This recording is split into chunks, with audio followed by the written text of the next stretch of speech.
नमस्कार दोस्तों, स्वागत है आपका हमारे चैनल पर। और स्वास्थ्य ख़राब होने की वजह से मैं कुछ समय से कोई वीडियोस नहीं बना पाया था। आज मैं आप लोगों के लिए एक बहुत ही अच्छी और ज्ञानवर्धक वीडियो लेकर आया हूं, जो कि है महान दार्शनिक और संत ओशो के बारे में और उनका साईं बाबा से जो लगाव था उसके बारे में। दोस्तों, हम सभी जानते हैं कि ओशो एक महान दार्शनिक रहे हैं, जिनके भक्त सिर्फ भारत में ही नहीं बल्कि अन्य देशों में भी, दुनिया के 21 देशों में उनके भक्त रहे हैं। और ओशो का आश्रम कई देशों के साथ साथ अमेरिका में भी है। अमेरिका में पूरा एक ओशो सिटी बसा है, जो अमेरिका के भक्तों ने बसाया था। अब हम बात करते हैं कि ओशो की शिक्षाएं क्या थीं और ओशो किस प्रकार से आज हम ओशो और साईं बाबा को जोड़ रहे हैं। दोस्तों, ओशो ने सबसे ज़्यादा जो शिक्षा दी, उनके जो विचार थे वो सेक्स को लेकर ज़्यादा थे। और वो कुछ इस तरह के उनके खुले विचार थे कि जिससे सभी देशों को ये लगा कि कहीं ये हमारी संस्कृति के लिए घातक ना हो। इसीलिए सभी देशों ने उन्हें अपने देश से जाने के लिए कहा था। और अंत में वो फिर से भारत में ही आए और भारत में ही उनका निधन हुआ। बॉलीवुड के महान सुपरस्टार विनोद खन्ना जी भी अपने बुलंदी पर पहुंचने के बाद करियर के, उन्होंने अपना फिल्मों से ब्रेक लिया और ब्रेक लेने के बाद वो भी ओशो के भक्त बन गए थे। और अमेरिका में जाकर वो भी 5 साल तक ओशो के आश्रम में रहे और वहाँ उन्होंने माली का काम किया था। दोस्तों, जो ओशो थे वो हिंदू देवताओं को नहीं मानते थे। ऐसा नहीं कि वो सभी को नहीं मानते थे, लेकिन वो, और मैं भी उस बात से सहमत हूँ, शायद आप भी होंगे, उनके अनुसार देवता होना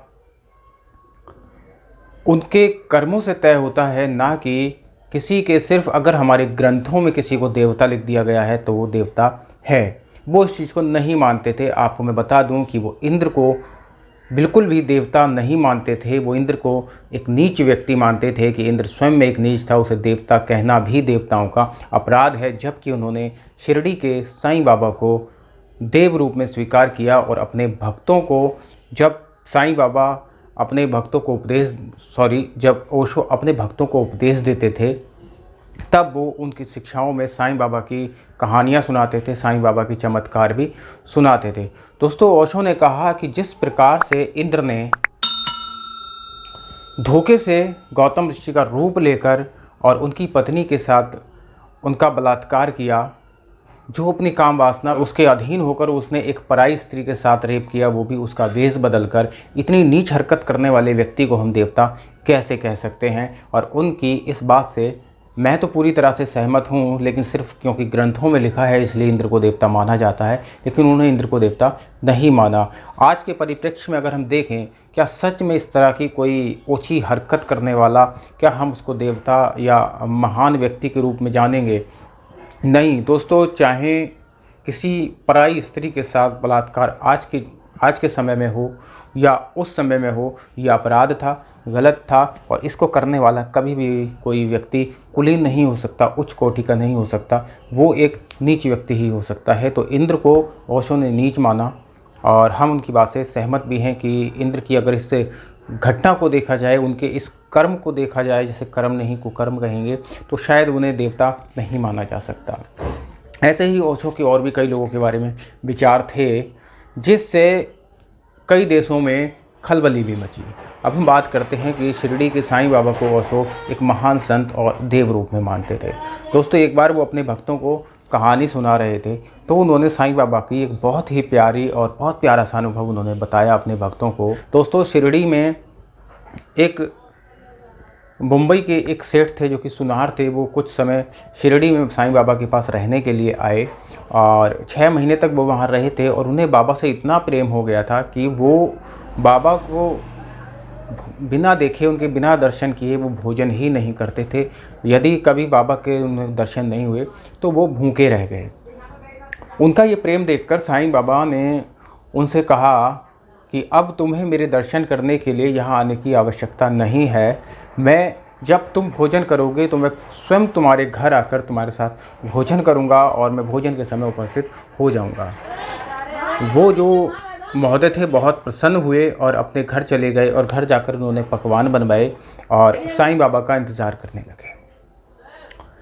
बाबा नहीं पहुँचे, लेकिन उसी समय एक कुत्ता वहाँ घूमता हुआ पहुँचा और जैसे ही वो उनके घर के आंगन में गया तो उन्होंने उसको डंडा मारकर भगा दिया और शाम तक इंतज़ार किया, साईं बाबा नहीं पहुँचे।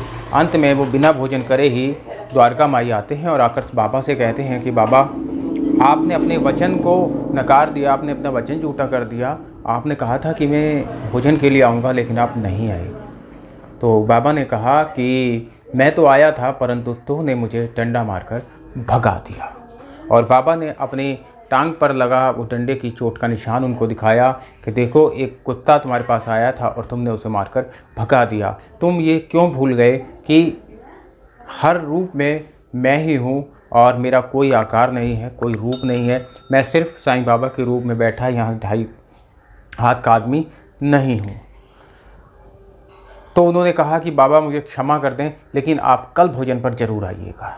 अगली बार बाबा ने कहा ठीक है, मैं आऊँगा, और वो सज्जन चले गए। अगले दिन उन्होंने फिर से पकवान बनाए और फिर बाबा का वो इंतज़ार करने लगे।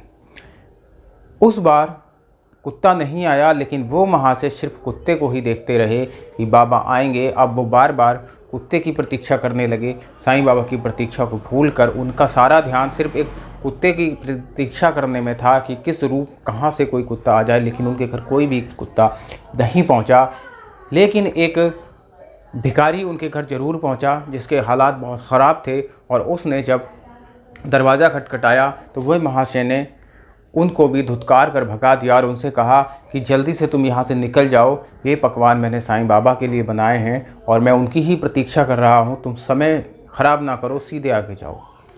वो फ़कीर चले जाते हैं, लेकिन बाबा नहीं आते। ना तो बाबा वहाँ पहुँचते हैं, ना ही वो कुत्ता वहाँ पहुँचता है। अगले दिन वो शिरडी जाते हैं और कहते हैं कि बाबा, आप कल भी नहीं आए और आपने कहा था कि आप उस कुत्ते के रूप में पहले दिन मेरे घर आए थे, लेकिन अगले दिन मैं पूरा दिन उस कुत्ते की प्रतीक्षा करता रहा, लेकिन वो नहीं आए, ना ही आप आए।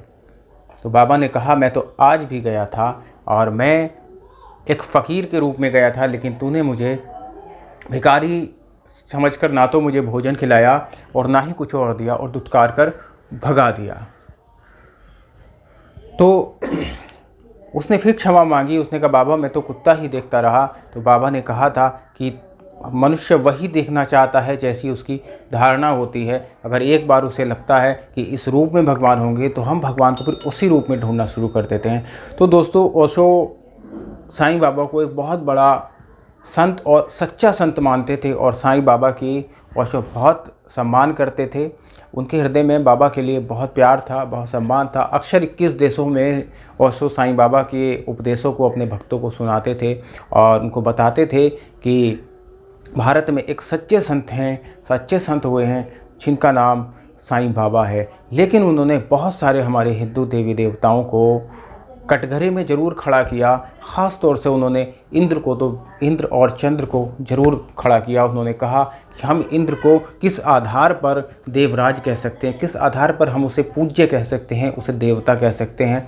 मेरे हिसाब से इंद्र तो बिल्कुल भी देवता नहीं थे। तो दोस्तों, ये बड़ी हमारे लिए खुशी की बात है, साईं भक्तों के लिए खुशी की बात है कि इतने बड़े दार्शनिक, इतने बड़े महान संत ने भी साईं बाबा की सत्यता को स्वीकार किया, बाबा को अपनाया।